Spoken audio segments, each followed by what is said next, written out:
the actions of many brave Australians who put their lives on the line for our country. One of those who made enormous sacrifices is World War II veteran John Ryrie, who will be turning 100 in October this year. And we're pleased to say that we have the great privilege this morning of speaking with John and his wife Jan in studio. Good morning to you both. Good morning. And thank you for joining us. Good morning to you. John, you were only 18 when you signed up for the Australian Army. What made you want to enlist? Well, it's one of those things, I guess. That 36ers were very, tough. And I was at Scots College, and things happened about money, and I got out and went bush.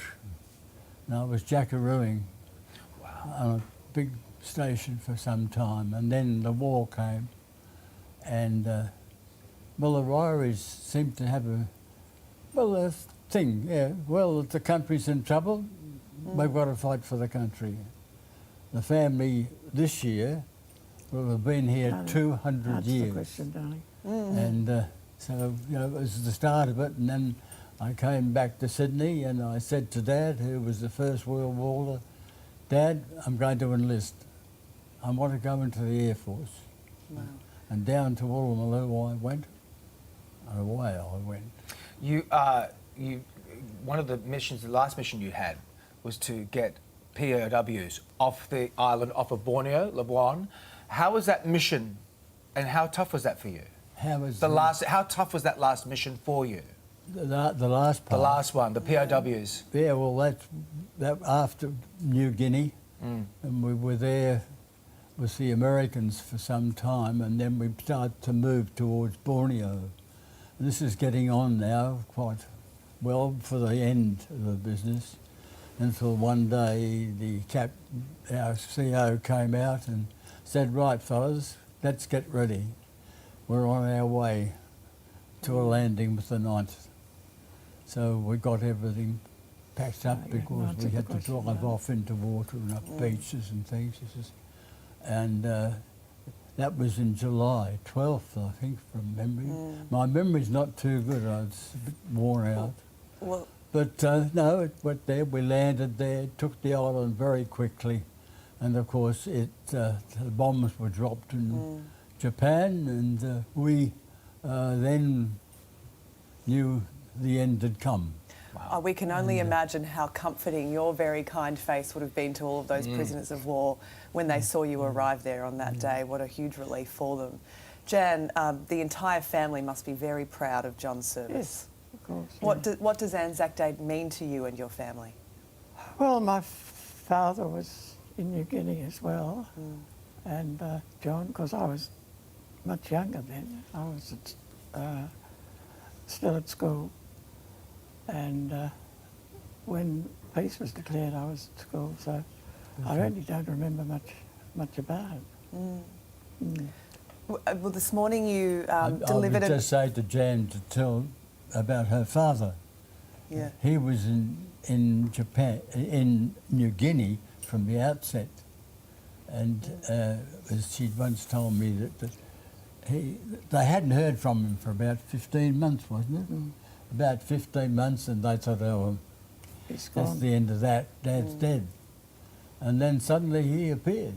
Wow. He'd been behind Japanese lines and had a very, very toxic round when he was fighting. No, he never talked about it. I'm sure. Yeah, that's it. So often that's the case. Well, there's a very long history of proud service in your family, and it is a great privilege to speak with you both this morning. Thank you for spending being here. some of today with us. We appreciate it.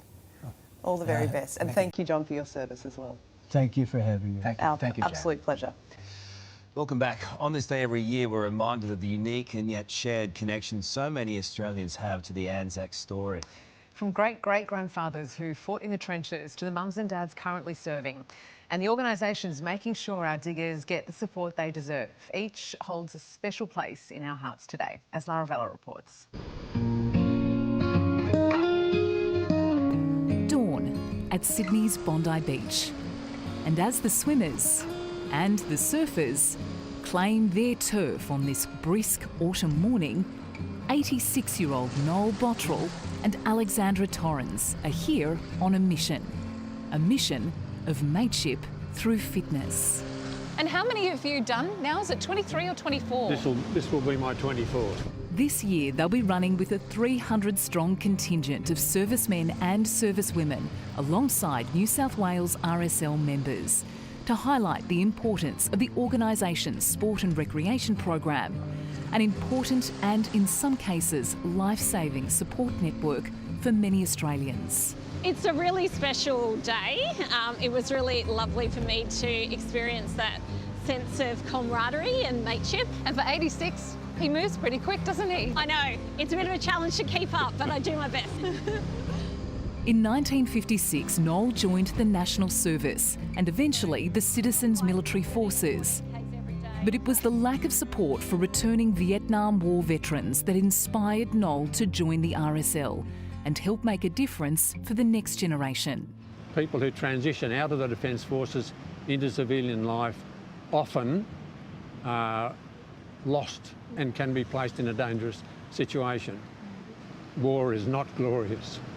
It's a terrible thing that young people are sacrificed really in politicians' wars, and so it's very important that we stand up for our own community.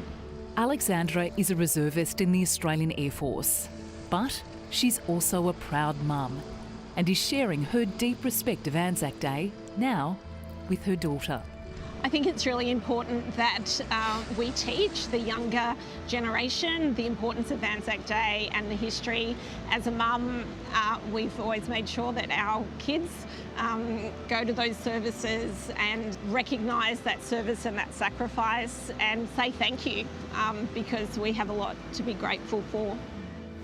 Imagine first landing at Gallipoli and then just people shooting out on you and you... At Emmaus College in Western Sydney, these students are on their own mission to learn more about their loved ones who served our country and what Anzac Day means to them. Who served in the war in your family? My poppy, And what do you love best about your poppy? that he was brave and he did it. Zach, tell me, what does Anzac Day mean to you? Anzac Day is a day of remembrance and it remembers who served in the war. And do you have anyone special in your family that served? Yes, my great-great-grandfather. And do you know any stories about him? That he was lucky enough to survive and earned his medals. Students Stella Croucher and Cordell Dean both have strong ties to the Anzac story, and it's very much inspired them. Cordell has been a Navy cadet for 3 years. Makes me feel proud. Makes me feel proud that I'm connected to people who have done such selfless things in their life. And you have your own sort of aspirations, I guess, to join the service. Yeah, I would really love to be a doctor in the army, like to be able to save people, not just from our country, to be able to help people that are, you know, refugees of their country and trying to escape wars around different areas of the world is like a goal of mine. To those who serve, and to those who may serve one day, each and every one of these Australians has an enduring connection to the Anzac spirit, a legacy that will forever live on.